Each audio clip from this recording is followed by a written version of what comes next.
sampai ketemu kembali Sobat Karantina. Hari ini kita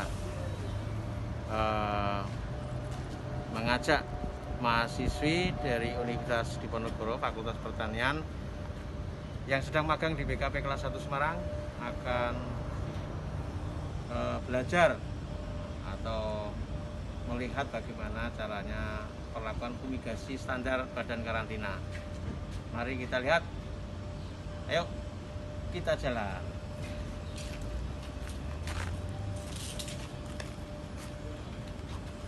Ini sudah difumigasi ya?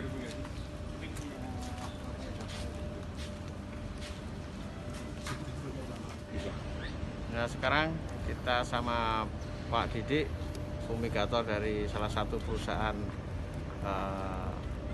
yang bekerja dengan badan karantina yang sudah terregistrasi ya. Nanti Mas Didik ini akan menceritakan atau memberikan teori kepada mahasiswanya. Silakan Pak Didik, jelaskan. Terima kasih. Perkenalkan, nama saya Didik. Saya dari perusahaan fumigasi CV Mitra Hidup Mandiri yang dimana saya adalah sebagai fumigator atau manajer teknis yang berada di perusahaan tersebut. Jadi untuk perlakuan fumigasi di mana yang ada standar-standar yang sudah ditentukan dari badan karantina.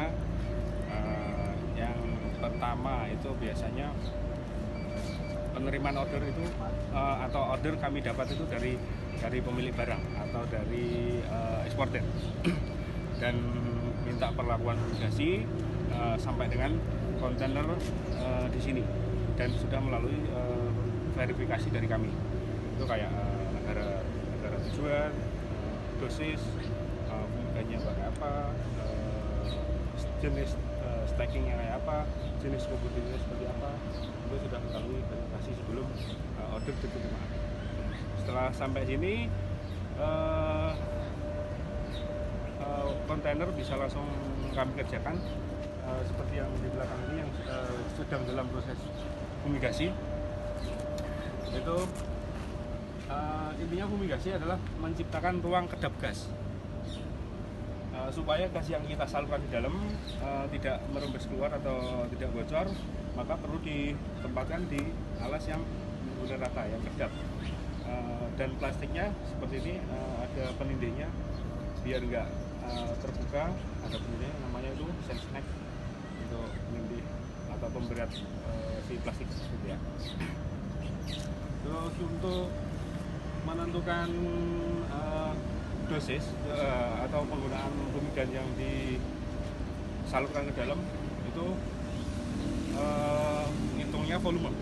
Jadi volume ruangan yang kita fumigasi bukan ruang di dalam kontainernya, tapi ruang luarnya itu dikalikan dosis. Kita memakai dosis berapa? Makanya tadi ada verifikasi di depan, memakai dosis berapa, nanti volumenya dikalikan dosis. Itu akan bertemu berapa jumlah penggunaan obat yang akan dimasukkan atau disalurkan. Seperti itu. Untuk durasi lama fumigasinya berapa lama? Durasi lama yang ditentukan adalah standar 1 kali 24 jam untuk dosis standar. Dosis standar yang sudah ditentukan adalah 48 gram per meter kubik. Paparan waktu 24 jam. Untuk bahan-bahan yang digunakan, bahan aktif yang digunakan dalam fumigasi itu apa aja? Terus fungsi dari kipas itu sendiri apa? Tadi kan katanya ruangannya harus kedap udara. Nah, fungsinya kipas itu buat apa? Jadi yang dipakai kebetulan yang sudah terregistrasi ada 2 kemudian ya Pak. Jadi ada metil bromid dan PH3 atau pospin. Dan yang digunakan kenapa harus pakai kipas itu oh iya, ini menggunakan metil bromid. Kalau metil bromid itu diperlukan kipas, fungsinya untuk mendorong atau mempercepat pemerataan gas biar sampai ke dalam sana. Karena kalau nggak didorong pakai kipas dia akan numpuk di area depan aja, nggak bisa masuk ke sana. Sudah tahu ya, kipasnya untuk mendorong gas supaya gasnya merata ke seluruh ruangan, supaya nanti konsentrasi gas. Jadi tujuan fumigasi apa Mas? Membunuh serangga atau OPT.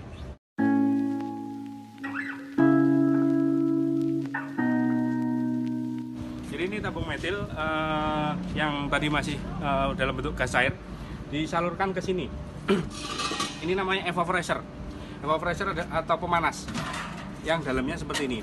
Ini tembaga atau kuningan yang dipanaskan di suhu 100 derajat. Nanti ini ada termometernya, kompornya seperti itu, nanti dipanaskan di atas itu. Kalau sudah menunjukkan di 100 derajat, boleh dimulai penyaluran gas atau gasing. Sebelum gasing, pastikan di lingkungan sekitar aman, atau si operator sendiri, fumigator atau operator nanti memakai pengaman terlebih dahulu. Ini namanya SCBA, dan ini full face maskernya. Setelah memakai alat keselamatan, baru dimulai untuk gasing atau penyaluran gas. Dengan catatan tadi suhu sudah menunjukkan 100 derajat, artinya air sudah mendidih, dan otomatis nanti gas nitrogen yang keluar dari sini ini sudah dalam bentuk panas atau hot gas. Yang keluar dari sini dingin, dipanaskan di sini, keluarnya nanti jadi hot gas yang masuk ke ruangan fumigasi. Setelah gasing tadi ada terpasang dua selang monitoring sama selang gasing. Yang selang monitoring yang tadi yang warnanya oranye, ini tadi untuk mengetahui konsentrasi gas di dalam ruang fumigasi menggunakan alat ini. Ini namanya Riken interferometer tipe F121. Dibalik Pak. Ya, ini. Nah ini ya, alat ukurnya Pak ya? Iya, ini alat ukurnya. Jadi tinggal berapa gitu ya? Iya, betul. Nanti akan kebaca di layar di sini konsentrasi yang di dalam ruang fumigasi. Ada maksimalnya nggak Pak? Harusnya berapa? Ada Standarnya? untuk 1,5 jam sampai 1 jam itu untuk dosis 48 gram adalah 36.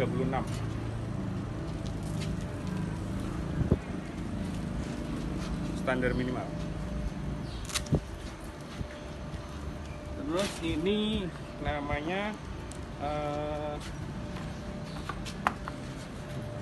alat pendeteksi kebocoran. Ini namanya leak detector. Namanya seperti ini. Jadi nanti waktu setelah gasing, sebelum dimonitor, itu biasanya dicek dulu ada kebocoran atau tidak di area bawah seat atau di dinding kontainer di seatnya. Kalau ada kebocoran, dia akan bunyi pip, dan lampunya ini akan naik. Ini menandakan bahwa ada kebocoran di area tersebut. Jadi langkahnya itu ditambal bagian plastiknya atau ditambahkan pelindungnya, jariknya.